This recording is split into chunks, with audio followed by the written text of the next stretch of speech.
سید ریاست حسین شاہ صاحب فاضل ہیں مدینہ یونیورسٹی سعودی عربیہ کے اور استاد ہیں جامعہ سلفیہ اسلام آباد میں۔ شاہ صاحب میں آپ سے گفتگو کا آغاز کروں گا، یہ بتائیے گا کہ ایمان مفصل میں جب ہم ایمان بالآخرت کی بات کرتے ہیں، یوم آخرت کی بات کرتے ہیں، تو یہ تصور کیا ہے؟ الحمدللہ رب العالمین والصلاة والسلام علی اشرف الانبیاء والمرسلین، اما بعد۔ بنیادی طور پر ہمارا ایمان تب مکمل ہوتا ہے جب ہم ایمان کے جو 6 ارکان ہیں ان 6 کے 6 کو کما حقہ مانتے ہیں، صحیح، اور ان میں سے آخرت پر ایمان لانا بھی ہے۔ صحیح۔ اب آخرت کیا ہے؟ جب کوئی انسان فوت ہو جاتا ہے تو اس کی آخرت شروع ہو جاتی ہے، اس کی آخرت کا آغاز ہو جاتا ہے۔ قرآن مجید میں اللہ تعالیٰ فرماتے ہیں یا ایھا الذین آمنوا اتقوا اللہ ولتنظر نفس ما قدمت لغد، کہ ایمان والو اللہ سے ڈرو اور کل کے لیے تم نے کیا تیاری کی ہے، آگے کیا بھیجا ہے اس کو دیکھ لو ذرا۔ صحیح، یعنی اپنی آخرت کے لیے تم نے کیا تیاری کی ہے۔ من مات فقد قامت قیامتہ، جو فوت ہو گیا اس کی قیامت شروع ہو گئی، اس کی آخرت کا آغاز ہو گیا۔ اب یہ قیامت ہے کیا؟ تو یہ قیامت اللہ رب العالمین کی طرف سے مقرر کردہ وہ دن ہے کہ جس میں انسان نے اللہ کے سامنے پیش ہونا ہے، اللہ رب العالمین نے انسان کو اس کا نامہ اعمال دینا ہے، اور جو وہ نیکیاں کرتا رہا وہ بھی سامنے آ جائیں گی، جو گناہ کرتا رہا وہ بھی سامنے آ جائیں گی۔ رزلٹ ڈے ہے یہ، جی، نتیجے کا دن ہے، نتیجے کا دن ہے۔ جو کر کے جائے گا وہ وہاں دیکھ لے گا۔ دنیا کا ایک اصول ہے کہ چیز جتنی قیمتی ہوتی ہے نا اس کے تولنے کا ترازو اتنا ہی چھوٹا ہو جاتا ہے۔ آپ دیکھ لیں جب ہم لوہا خریدتے ہیں تو کیا ترازو ٹنوں کے حساب سے ہوتا ہے، کرتے کرتے ہم گرام اور پھر ماشا اور تولا اور ان چیزوں پہ آ جاتے ہیں، کیونکہ چیز کی ویلیو بڑھتی جاتی ہے اور ترازو چھوٹا ہو جاتا ہے۔ بہت خوب۔ انسان کا جو عمل ہے قیامت والے دن اللہ رب العالمین نے اس کو اس کا عمل دکھانا ہے۔ فَمَن يَعْمَلْ مِثْقَالَ ذَرَّةٍ خَيْرًا يَرَهُ وَمَن يَعْمَلْ مِثْقَالَ ذَرَّةٍ شَرًّا يَرَهُ۔ یہاں جو اللہ نے انسان کے عمل کے لیے میزان اور ترازو رکھا ہے نا، وہ ترازو اتنی چھوٹی چیز کو بھی تول رہا ہے جو مثقال ہے، ایک ذرے کے برابر کم ہے۔ بالکل، وہ مثقال کیا ہے؟ کبھی آپ نے دیکھا ہو اگر کہ سورج کی روشنی کسی سوراخ سے آ رہی ہو نا، یا کمرے کے اندر بعض اوقات کھڑکی کھلی ہو تو ایک لہر وہ چھوٹے چھوٹے سے ذرات نظر آتے ہیں۔ صحیح۔ تو اتنے اعمال بھی اگر کسی نے کیے نیکی کے یا برائی کے، وہ ان کو دیکھ لے گا۔ تو قیامت کا دن وہ دن ہے کہ جس دن انسانوں کے اعمال کو نہ صرف یہ کہ تولا جانا ہے بلکہ ان کے مطابق پھر اس کا فیصلہ بھی ہونا ہے۔ وہ پیر نصیر صاحب کا شعر ہے نا کہ جب تلیں گے عمل سب کے میزان پر، تب کھلے گا کہ کھوٹا کھرا کون ہے۔ اللہ رب العالمین ہماری حفاظت فرمائے۔ آمین۔ تو قیامت کا دن، اور دنیا میں اس کی کیوں ضرورت کیوں ہے؟ صحیح۔ ایک تو یہ ہے کہ اللہ تعالیٰ کا حکم ہے اور یہ ایمان کا حصہ ہے، اس کے بغیر انسان کا ایمان مکمل نہیں ہوتا۔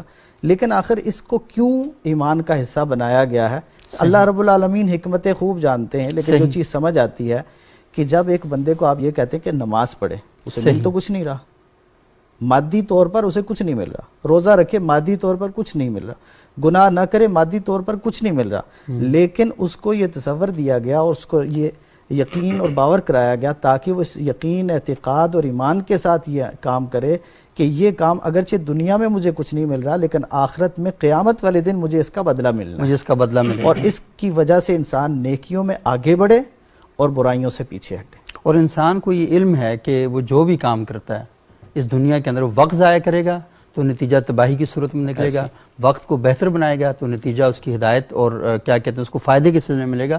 تو کیا ماحول قائم کرنا چاہیے اپنے گھر کے اندر اور اپنے مکتب کے اندر، اپنے مدارس کے اندر، اپنی یونیورسٹیز کے اندر، معاشرے کے اندر، کہ اللہ کے دربار کے سامنے کھڑے ہونے والے افراد ہم تیار کر سکیں؟ سب سے پہلے تو اس میں اس بات کی ضرورت ہے کہ ہم جو ہر نماز میں کہتے ہیں اور اقرار کرتے ہیں کہ مالک یوم الدین، وہ اللہ وہ ہے جو قیامت کے دن کا مالک ہے۔ صحیح۔ تو ہمارے ذہن میں یہ چیز موجود ہونی چاہیے اور ہر وقت اس کا استحضار ہونا چاہیے کہ ہم نے زندگی میں اگر کسی کو گالی دی ہے، کسی کو برا کہا ہے، کسی کا مال کھایا ہے، کسی کے ساتھ زیادتی کی ہے، تو اس مالک یوم الدین کے سامنے ہم نے کھڑے ہونا ہے۔ صحیح۔ اور عمومی طور پر آپ بھی دیکھتے ہیں، ہم بھی دیکھتے ہیں، ہماری حالت یہ ہے کہ جس کے پاس کوئی چھوٹا سا بھی عہدہ اور منصب آ جاتا ہے نا، تو وہ پھر آپے سے باہر ہو جاتا ہے۔ صحیح۔ حتیٰ کہ اگر اس کے سامنے کوئی بندہ کھڑا ہے اور اس سے کوئی معمولی سی غلطی بھی ہو جاتی ہے تو اس کو صحیح۔ معاف کرنے کو تیار نہیں ہوتا، بلکہ اس پہ مکمل طور پر وہ صحیح۔ ظلم و زیادتی بھی اتر آتا ہے اور اس سے بدلہ لینے کی، میرے سامنے اس کی جسارت کیسے ہوئی بات کرنے کی۔ تو انسان کو یہ بھی ذہن میں رکھنا چاہیے کہ ہم نے قیامت والے دن اپنے رب کے سامنے کھڑا ہونا ہے، صحیح۔ اور رب العالمین اس دن اللہ نے اپنی جو صفت بیان کی ہے نا، فرمایا لمن الملک اليوم، اللہ پوچھیں گے کہ آج کس کی بادشاہی ہے، آج کس کی حکومت ہے۔ دنیا میں تو ہر بندہ سمجھتا تھا نا میرے پاس کوئی اختیار آ گیا تو سب کچھ میرا ہی ہو گیا، اور اس کی وجہ سے ظلم اور زیادتیاں کرتا رہا۔ تو جب مالک یوم الدین کے سامنے کھڑے ہوں گے تو جب اللہ نے پوچھنا ہے لمن الملک اليوم، تو آگے جو جواب اللہ تعالیٰ نے دیا ہے نا، للہ الواحد القہار، کہ اللہ کی جو اکیلا ہے، جو زبردست ہے، ورنہ رحمان بھی ہے، وہ رحیم بھی ہے، غفور بھی ہے، لیکن اللہ نے جو صفت بیان کی ہے کیا ہے؟ للہ الواحد یہ القہار، قیامت والے دن اپنا تعارف یہ کروایا۔ زبردست کی ہے، اکیلے کی ہے، جو ہر چیز پہ غالب ہے۔ صحیح۔ تو جب ہم دنیا میں ظلم کر رہے ہوتے ہیں نا، تو ہمیں اپنے ذہن میں یہ رکھنا چاہیے کہ نہیں، آج میں ظلم کر سکتا ہوں، میرے پاس عہدہ ہے، منصب ہے، اختیار ہے، قیامت والے دن میرے پاس کوئی عہدہ نہیں ہوگا، کوئی منصب نہیں ہوگا، کوئی اختیار نہیں ہوگا، سارے اختیارات میرے رب کے پاس ہوں گے۔ وہاں اگر رب نے اپنا اختیار استعمال کرتے ہوئے میرے سے پوچھ لیا کہ یہ کام کیوں کیا تھا، تو میں کیا جواب دوں گا؟ صحیح۔ یا رب نے پوچھ لیا کہ یہ فرض کام تم نے کیوں نہیں کیا تھا، یہ کیوں چھوڑا تھا، یہ حق ادا کیوں نہیں کیا تھا، تو میں رب کے سامنے کیا جواب دوں گا؟ تو جب یہ تصور انسان کے ذہن میں ہوگا نا، تو بہت ساری چیزوں میں انسان بے راہ روی سے بچ جائے گا، رک جائے گا۔ اور بالخصوص ایک تو ہے نا انسان کا ذاتی معاملہ، اس میں کمی کوتاہی ہو جاتی ہے، اللہ سے معافی مانگتا ہے، اللہ تعالیٰ معاف کر دیتے ہیں، لیکن جو انسانوں کا انسانوں کے ساتھ یا دوسری مخلوقات کے ساتھ معاملہ ہے وہ بڑا سنگین ہے۔ حتیٰ کہ مفلس کون ہے، کتنی مشہور روایت، ہم میں سے بچہ جانتا ہے کہ اللہ کے رسول نے پوچھا تدرون من المفلس، کیا جانتے ہو کہ میری امت میں مفلس کون ہے؟ صحابہ نے کہا کہ من لا درہم لہ ولا دینار ولا متاع، جس کے پاس درہم و دینار نہیں ہے، مال و متاع نہیں ہے، وہ ہے مفلس۔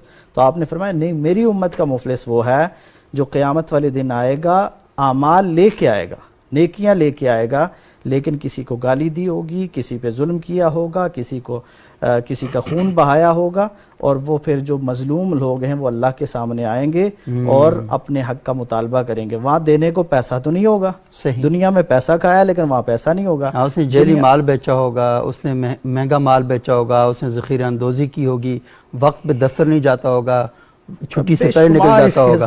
اور یہ ساری چیزیں نا جو رمضان کے مہینے میں خاص کر چیزوں کو مہنگا کر دیتے ہیں، نماز کے لیے دوڑتے ہیں۔ اچھا، ایک طرف ہم سحری افطاری کا بندوبست کر رہے ہوتے ہیں ضرورت مندوں کے لیے، دوسری طرف اس کے لیے جو پیسہ لگا رہے ہوتے ہیں وہ ظلم اور زیادتی کر کے لگا رہے ہوتے ہیں۔ وہ کہتے ہیں کسی کا بڑا مشہور شعر تھا نا کہ طواف کعبہ بھی کیا، گنگا کا اشنان بھی، خوش رہے شیطان بھی، راضی رب رحمان بھی۔ تو خدا کو یہ بندہ نہیں چاہیے، خدا کو چاہیے ادخلوا فی السلم کافہ، وہ پورے کا پورا سلامتی والے دین کے اندر داخل ہو جائے، اسلام کے اندر داخل ہو جائے، وہ بندہ چاہیے۔